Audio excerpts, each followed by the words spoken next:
Hello and Hi, welcome to the JRP Weekly Wrap Up with your hosts, Robot Jessica. Robot Jessica and Randy. All right, guys, what's up? Happy Friday. So we have some really fun questions. We have a couple of really simple ones and then a couple that is going to take a little bit more time. We're going to start with the simple ones. But first, we hope you guys had a great week. We're going to call this the Weekly Wrap Up instead of Coffee and Questions because we just drink our coffee too early. Well, and we're 2 hours ahead of most of you, so. And we've cut back a little bit on coffee. That we have. Yeah. Okay. Kim, we didn't eliminate. I was just going to say. We didn't give it up, Kim. Kim, this is not telling you to just stop drinking your coffee with your heavy cream because, girl, we know that's a warm hug. All right. So we're actually going to kick it off with Kim's question. How do you meet your water intake on the weekends? I love this question because it's so relevant to most of us, for myself included. And our kids. Yes. Why is it drinking water on the weekends is a challenge? Well, I think it's a challenge because it's a change of routine, right? From the Monday through Friday routine, which is the majority of our week. And then we have our weekends. Most of us, we're lazier in the mornings or we lounge and sleep in. We get up slowly, drink our coffee, or we don't, and we hit the ground running because we have sports or whatever. So I recommend starting the day like you do any other day with your non-negotiables. So for some of you, that's 8 ounces of water before coffee. Others, it's maybe more like 15 to 20. Like, stick to that routine as much as possible, even if you're lounging and you're lazy. Because when we start our day the same, what's that funny saying I say? I got it from Mel Robbins. How you set the day up is how the day ends up. Would you like to add to that? I want to add. So I drink my water out of something I can see into. I don't know what it is, but when I drink out of one of the, what are those things? Corksicle, the tumblers, right? The stainless steel tumblers. And I can't see the water, I drink half. It's obviously a mental something. And there's a few people I've worked with, and we have several of these, or a glass. Most people drink more water. Yeah, that's interesting. So, yeah, that's just my little. That's not true for me. But what is true is I tend to get maybe half of my normal water on Saturdays and Sundays. Here's a little hack. Especially on the weekends, just keep your water, whatever you're drinking out of, just keep it arm's reach. Totally. Yep. Okay, so I hope that helps. And just, Kim, practice and habits and make it become permanent. Yes. Practice makes permanent. Practice makes permanent, not perfect. No, practice Cool. makes progress. Jenny Eggers. How do I identify, or how do you identify if you have a vitamin or mineral deficiency? Without testing for it? Obviously testing for it. So, believe it or not, too, most of these things like your blood work and stuff, we switched insurances since being in Texas, and there's a lot of good perks if you really look into your policy. Sometimes they do blood work, or they can do it for free or a small copay. Well, the best thing for you, Jenny, if this is for you or someone in your family, is let us know what the symptoms are. That's first and foremost. Well, I think she's asking, what does it even look like? There'd be symptoms. So we found out when we were in Montana, the water filtration system we pulled all the minerals out of the water to where our youngest was actually a little constipated. Very constipated. So we had to add trace minerals, a couple drops, back to our water. Yes. So there's always going to be some kind of a symptom if you have so let's talk a deficiency. So constipation could be a symptom. There's a million of them. Fatigue. Yeah. You just have to look at symptoms first. Okay. Symptoms and diet. If you guys are eating how we're asking you to eat, you're not going to have, you might not have any, or you might not, or you're going to be getting rid of some. The other way to look at it too is if you're, we're going to talk more about constant restriction, calorie counting, all those, that will give you specifically if you're low on vitamin D, because that is a really common one. What are your symptoms? So the most common ones are vitamin D, magnesium, And for women are typically low in iron. So those are the ones right there. Most North Americans are almost all vitamin D deficient. And then magnesium is probably second behind that. If you don't eat enough meat, specifically red meat, then zinc is a big one. Yep. So, yeah, if you have something specific to you, let's talk about it and we can figure it out. Okay. Trace minerals is great. Add them back to your water. Just literally a drop. All of our public water systems, unless you're on a well, are deficient in trace minerals. So, yeah, does that answer that? Yeah. Cool. Okay. Mel, give us some easy meal planning tips so food doesn't go bad by the end of the week. Okay. So, great question. Sometimes we have this great... Yes, please go. Do not let meat go bad. That is a cardinal sin. Oh, yes, we know. I get so irritated about it. Animal gave its life. There's the hippie in me coming out. Oh, we love you for it. And it's delicious and nutritious, right? Yes. So. Okay. So I am a fan of meal planning during the weekend for the next week. I am also a fan of keeping things realistic and very simple. So I have these like grand ideas of I'm going to make like these beautiful meals. And the reality is that I'm in the season of simple, as most of you moms can relate to.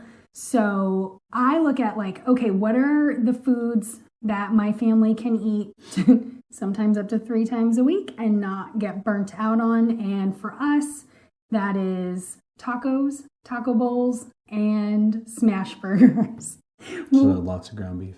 So lots of ground beef. For some of you, that could be chicken breast or what else? What else do I see a lot of? I see a lot of ground beef, tacos. Chicken. Yes. Yeah, so I think we need to be realistic and like, okay, I'm going to keep, emergency food too for those days where you forget to take food out of the freezer and you don't want to go to the store and your option is, well, either eat out or make something quick. So you could do like omelets for dinner with some fruit or potatoes. That's very easy. Or always having like linguiça in the fridge or those like pre-cooked chicken sausages. So there are things you can always have in the fridge that is fantastic for simple lunches or dinners that you didn't stick to the plan. What you else? need to do a little video on your breakfast for dinner. The ground beef, the eggs, the hash browns, Oh, the cheese. yeah. We need to do That's that. such a good bowl, Yeah, guys. fast, easy, and 20 you won't minutes. have leftovers. Hash browns, some scrambled eggs, some ground beef, cheese, and sour cream in a bowl. Beautiful. Easy peasy. Well, and then too, to Mel on that is, one thing, when we make chicken, sometimes if I make too much, that'll go bad. Yeah. For whatever reason. Cold chicken, I guess. Ground beef never goes bad. No, it does not. And just remember too, if you cook meat, it can sit in the refrigerator for 4 to 5 days. Mm-hmm. So, Yeah. I would say just, plan ahead, make things that will get eaten. But listen, maybe you guys aren't a leftover house. There are some people that just do not like leftovers. Right. It doesn't matter what it is. Yep. So, Yep. yeah. And that's fine. Is that it? Yeah. Okay, so I hope that helped. If not, report back. Alex, getting boozy. Boozy. Our favorite topic that nobody ever likes to hear. No. Okay, how much alcohol is good for you? So specifically, Alex wanted to know... Well, there's 2 questions. 2 questions. Let's go with is it true that 1 glass of wine is good for you? That was question number 1. Oh, you put it the other way. Whoopsie. Let's do this one first because this is simple, and the second part is a little more. How much alcohol is good for you? How much alcohol? She specifically said, is it true that 1 glass of wine is good for you? So how much alcohol is good for you? 2 to 3 drinks a week. That's it. Any more than that is not good for you. It doesn't matter what studies or all the things that have... Like the antioxidants in wine or anything like that. No. Anything more than 2 to 3 has a negative effect on health. So and, just know that going into it. Yep.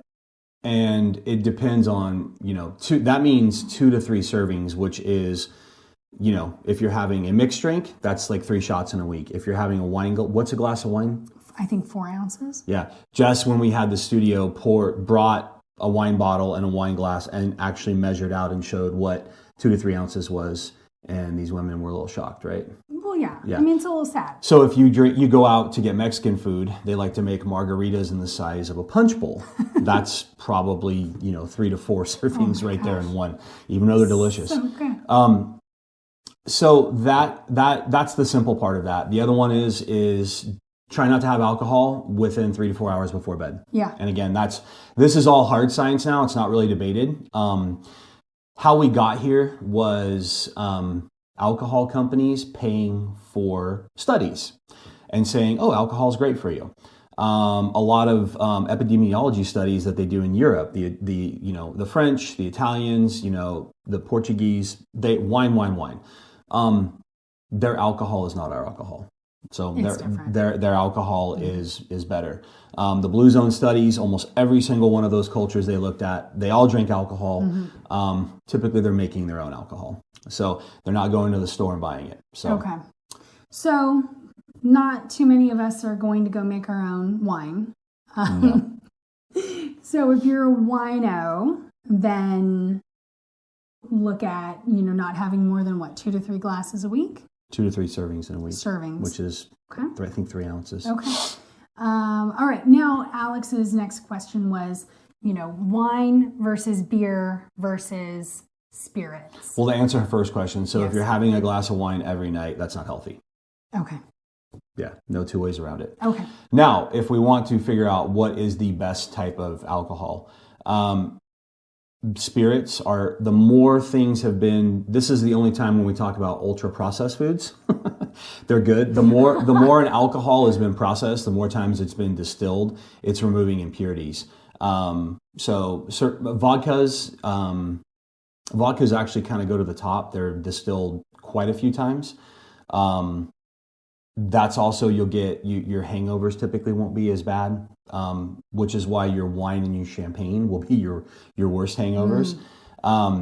So spirits, and then, then everything else just kind of fits in there, like ciders, beers, seltzers, and then, whatever else fits into that. So you guys will always hear us say, hey, try to stick to spirits, vodka, like what? Whiskey? Vodka soda, vodka tonic. Yep.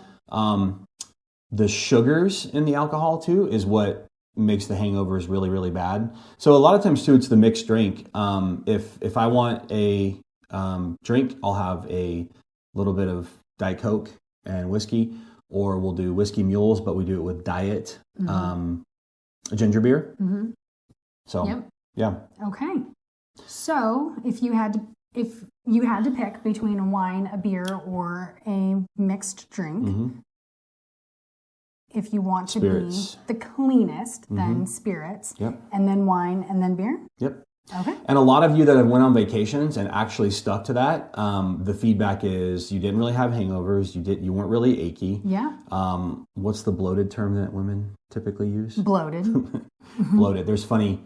I've heard water buffalo. Oh, well, I say water She buffalo. says water buffalo. And you guys came back from vacation and really didn't gain weight or look too much different. Sure. So, yeah. Okay. Hopefully Awesome. that answers that, Alex. Yeah. All right. So Verity was wondering, why do we put such an emphasis on resistance training where a lot of other circles in the fitness space put an emphasis on cardio? Great question. A lot of just the whole fitness space and nutrition and medical world, it has just been plagued with garbage.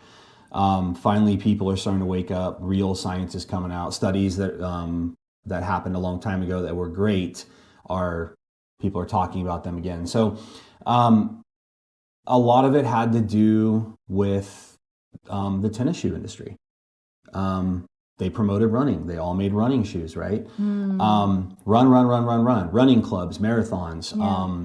Yeah. The American Heart Association, which was paid a ton of money, paid off in the 60s. they promoted all that. So listen, there's a great place for cardio, but your resistance training can also be cardio. So we think people should do some form of cardio, high intensity cardio. Short intense is best. We want you guys to go do your rucks once a week, which is long, steady state, hour and a half. Most of you really like that, feel good. Okay, but hold on, Randy. You're saying we want you to. Not everybody is there. No. So if we have not talked to you about it, please do not go, wait, I'm supposed to be doing this? No. Okay, continue. Well, everything's individual. Yeah. So talk like that. Sprints, again, when you're up to it, a sprint. But again, like a assault bike or a rower sprint is going to be better for most people than actually going and sprinting. Right. A lot less chance of injury. Yeah. So those are all, and so there is a place for cardio. And then the boom of cardio is great. The boom of Planet Fitness, where they'll put in 100 treadmills and then dumbbells up to like 50 pounds, which they're getting better at. So think of resistance training and your muscle mass as your skeletal muscle. We'll take it one step further.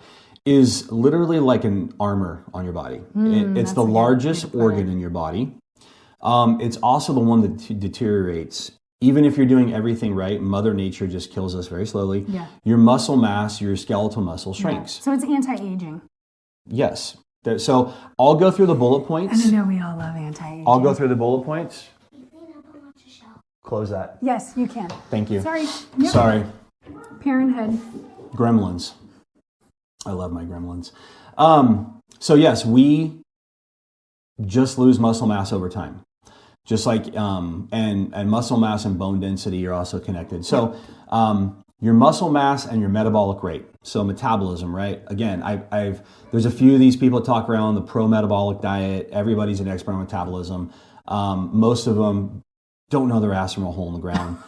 I showed you guys the model, and like they say it's going to take AI and supercomputers, years to actually map the metabolism. So the more muscle mass you have, the higher your metabolic rate is, which means you're sitting there eating, sleeping, not moving, and burning more calories than the person who does not. Who just does a boatload of cardio. And to go with that too, and this is why we always tell women, right? You want as much muscle as possible. Actually, it's not just women, but everybody. Women always had I had to do the deprogramming of, I don't want to look bulky. I don't want to be bulky. So, and here's the other thing. For the bodybuilder, for the athletes, it takes years and decades of such hard work to look like that. You don't put on muscle overnight. It's really, really difficult. Yeah, it's really hard. When you decide to have 3 or 4 drinks in a night and the chips and salsa and all that, your body has more places to store that glucose. So then you don't wake up feeling like a water buffalo, like your term, right? There we go. So the more muscle mass you have, the better your metabolic rate is. Bone health, we already talked about that. More functional strength and independence. So the more muscle mass you are, the stronger you are. You can pick your kids up. You can pick your groceries up. Getting up and down off the floor. These things change as we get older. And independence, right? So when they look at people who are in their 70s and 80s, the stronger they are, the more muscle mass they have. They typically don't end up needing care like people who don't. And if you guys remember Jack LaLanne, he was, I think, like 89, 88 years old, and he swam back and forth from Alcatraz. So he died a very healthy in his sleep at like 93, 94 years old. So, but he worked out his whole life. Yep. Chronic disease management. So this goes back into metabolism. So metabolic disease is the catch-all now for basically everything that really kills us, even cancer. Bodybuilders have a lesser rate of cancer than the rest of the public. And they're typically putting massive amounts of performance-enhancing drugs in their bodies. Can we also talk just super briefly about the women who resistance train what their hormones look like versus the women that are we call them chronic cardio junkies. Okay, cool. Let's come back to that real quick. Queen. Okay. So metabolic disease. So if you have a lot of muscle, your muscle's healthy, you will have less disease. Heart disease, diabetes.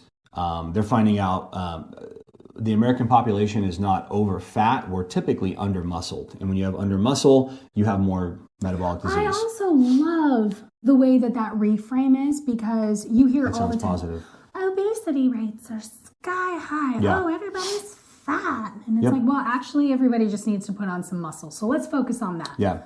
So women who have more muscle mass and resistance train have a better overall hormone profile than women who are just doing cardio. Yes.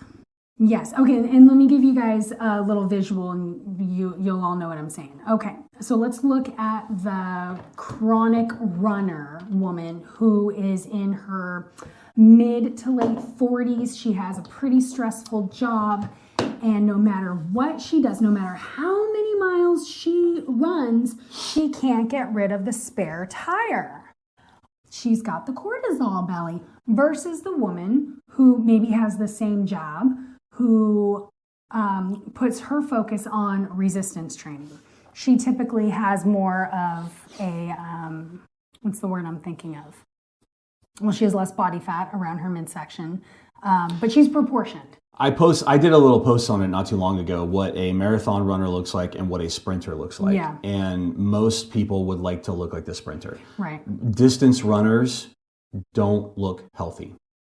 They just don't. No. They don't have muscle. Their bone density is not, their bone density might be better in their lower body versus people who are doing sprinting. So, yeah. But even getting into the resistance training versus the cardio queen, who's just, constantly doing the cardio classes, the cycling classes, the HIIT, all those things. And people become very addicted to that stuff. Oh, heck yeah. It feels great. So get a high. Mental benefits come with all forms of exercise. Actually, HIIT training, Tabatas, are probably the best for people with mental health. Yeah. But when we go into mental health benefits, resistance training is hard. And all of us that have done this before, there's certain lifts. A lot of people, it's like leg day, because it's going to suck. You're going to be sore. You might be walking funny. Your brain is going to tell you, just go walk on the treadmill. So when we force ourselves to do difficult things, we are being more mentally resilient. Yeah. We're actually growing parts of our brain. Yes. So strengthening your willpower muscle. Yeah, lovely. Hormonal improvements. Oh, good. Yeah, we already. You jumped ahead. I didn't realize you did that. You're so organized. So, and specifically, you're going to have better hormones of the things you want. Testosterone, growth hormone, all the anabolic ones. Yes. And anabolic is not a bad word. It's a great word. When you have a more anabolic state in your body, you are going to have more muscle mass and less body fat and be typically healthier. So I don't even know if they know what anabolic means, Randy. Well, everybody hears anabolic steroids. Oh. Damn it. Mark McGuire, Jose Canseco, Barry Bonds, you screwed it up for everybody. Oh, man. All right. So okay, that was awesome. You even did a conclusion. You're so cute. And like I said, I'll send those ones out. They're a little more detailed. They have the nice studies cited. So we are, I don't know, because the camera we're about 25 minutes. So. Yeah. Okay, here we go. All right, so the last one, you saw me send out an email. And this is the thing we're going to kind of put this as like our hill to die on. And I don't even want to say calorie counting, because calorie counting, it's turned into starvation. Yeah. And we'll just tell you guys this. I mean, we've worked very, very closely now with a lot of people. I mean, well over 100. I mean, between your personal training, between mine, very intimately, we've worked with hundreds of people. We also, when we had our studio, people talk very intimately about, hey, these are what's going on with their health. Mm. Every single person that we see that had some kind of, and we'll just call it diet trauma, started when they were young. Jenny Craig, Weight Watchers, mom, dad, whoever put them on a diet. Maybe they just grew up seeing their parents restrict. Yeah. All of those people we work with now are typically on some kind of a thyroid medication. Yeah. Because you're doing it, like, it just does so much damage. It just does so much damage to the body. Our bodies, we have a mechanism to dip in when we are truly starving and pull from stored body fat, but that's supposed to be for like very, very short periods of time. It is not supposed to be chronic. Yeah. And the wonderful medical model that we live in, and actually there's a few people talking about the food industry really are the ones that dove in and have ran with the counting calories, calorie restriction, 100-calorie snack packs, because it screws us all up, and it basically says, okay, you're either eating too much or you're not moving enough. Yeah. And it puts all of the blame on you. Right. And then I looked up at this. The number one person in the world that is the spokesperson for this is freaking Oprah Winfrey. Oh, yeah. The yo-yo dieting queen. If you're a millennial, you grew up watching your mom probably do Jenny Craig, listen to Oprah's newest diet, or Weight Watchers. Yeah. So, and Oprah owns a stake in Weight Watchers. Weight Watchers is the only one that stood the test of time. There's no study out there that actually says calorie counting and calorie restriction works long term. It just doesn't. No, and it's not meant to. And then here's the proof now, for money, and then also that now because Oprah owns Weight Watchers. Again, she's a big person to blame. She was the spokesperson for this. Weight Watchers is now becoming they're becoming medical weight loss clinics using Ozempic. Ozempic, yeah. So, okay, but let's get back to this. Yeah. Okay. When you're focused on and again, this is bullet points. We'll send this out to you guys. Yep. The problem with counting every calorie is it just oversimplifies it. Not every calorie, like a fat, a protein, and a carb, they are not all metabolized the same. Right. The way protein is metabolized actually increases your metabolism, and you can't store protein. You just can't. We can store, and you can gain weight and fat from carbohydrates and fat, right, not protein, which is, again, why we always tell you guys, eat your damn protein. What calorie counting can work for, but again, if you look at calorie counting or even a ketogenic diet, the ketogenic diet short-term is better at getting rid of weight and fat. So it's a short-term success for a long-term struggle. Yeah. Which is, most of you we worked with are in the long-term struggle, and we're trying to get you guys out of this calorie restriction mindset. Your body fights back. This is, again, why we want you to walk and be active humans. So when you are exercising to lose weight, or you are calorie counting, calorie restricting to lose weight, your metabolism will downregulate. There's a study that once people lost 10% of their body weight, their metabolism downregulated by 11%. So you can't trick your body by doing this stuff. But lots and lots of low intensity activity. You will burn calories. Yep. You'll have a better metabolism, resistance training. Yep. So, the time. So you talk about this because you did your journal. I did my journal. I know how many calories are in one. Remember when I stole your journal? It was devastating, but thank you. She cried. My friend. It is like a full-time job, right? Especially if you're OCD, or, yes, you do become very, what I think, you start to eat the same foods so that you don't have to spend time looking up how many calories are in a certain new food. I've even heard of people, and I think I've even done this myself, where you either get a case of the F-its and you're just like, whatever, I'll eat everything, or you realize that you have to go search out the calories in a certain recipe, and so you just don't eat. So there's that. Time. And time. Yeah.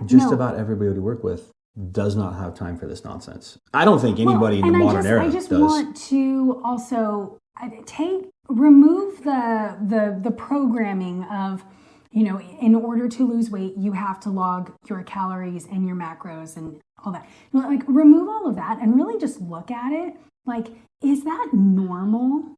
Is it normal? Is it normal and natural to have to log your calories. In order to be healthy, you have to track calories and macros and make sure you're eating in a deficit. Yeah. Is that normal? Well, and the other problem is most people, when we have them tracked, there's a few people working with, they are in severe calorie deficits and they're losing the same 3 pounds. And the recommended calorie deficit is only about 500 calories a day. The really smart ones, when you're trying to like long-term get rid of it, is like 250 calories. Mm-hmm. But when you're in 1,000 calorie deficit, which is really easy to do, people don't realize it. And your hunger hormones, your hunger will start to subside a little bit. Yeah. The other thing that I didn't put in here is processed foods. Oh, I was just the government allows, it's like up to, I think the calories can be off by 20%.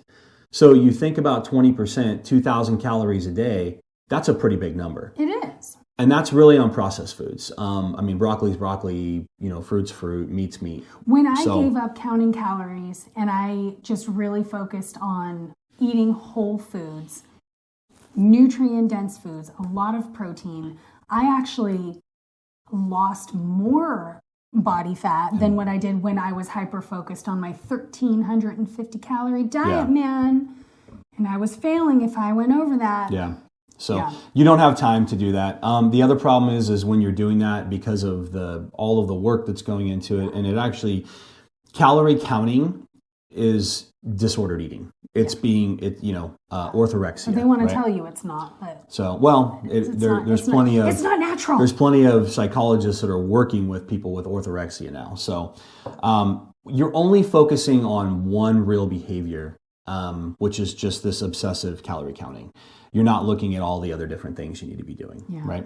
So there are better approaches, and we promote it. Yeah, so there's a new study out there where they looked at the low carb diet and the Mediterranean diet, and the short term, the low carb diet got them to lose 10% of their body weight faster.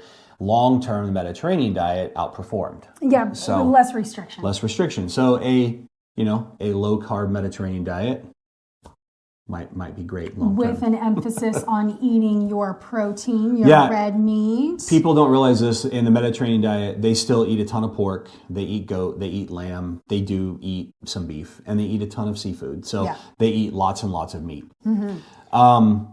Time-restricted eating works for some people really, really well. Yeah. My stepdad's down, 100 pounds because of this. So that can work. But...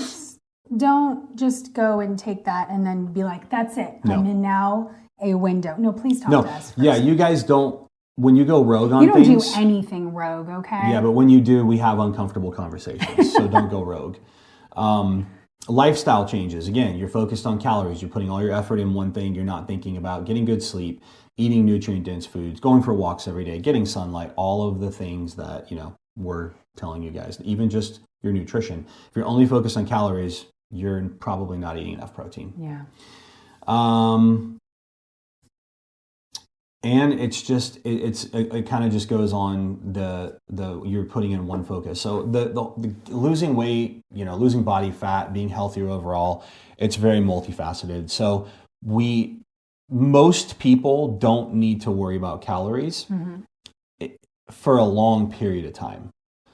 Once you've tried everything else and done everything, and you still, maybe your goals change, people that typically worry about calories are the fitness side, like the bodybuilders, the figure, the fitness.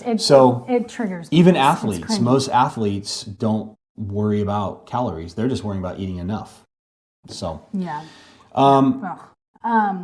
And we'll just wrap that up with, that is the difference between a fitness coach and a health coach. Is a fitness coach would look at all of that and say, this is where you need to be. And then a health coach is like, how's that going to work in 5 years? Yeah. Yeah. So no, thank you. We want you guys to put, always, you hear me say it, the biggest bang for your buck, which is eating nutrient-dense foods. Your hunger goes down and you feel better. Yeah. So let's just talk about the mental prison. Yeah, and oh my gosh, it really is like truly. Jess gets deeper into this with people in the psychology of it, but people that start this calorie restriction stuff at a young age, your brain developed in a very interesting way. And it's very, very hard to break those habits. Yeah. So those habits of restriction, yeah, counting how many grapes you eat or counting how many olives. Yeah, it's a prison. Or you eat such a small amount and you're left completely unsatisfied, but you lie to yourself and you tell yourself you're fine, and guess what? You only have 2 more hours until you can eat again. Yeah. Yay. Yeah, I've been there.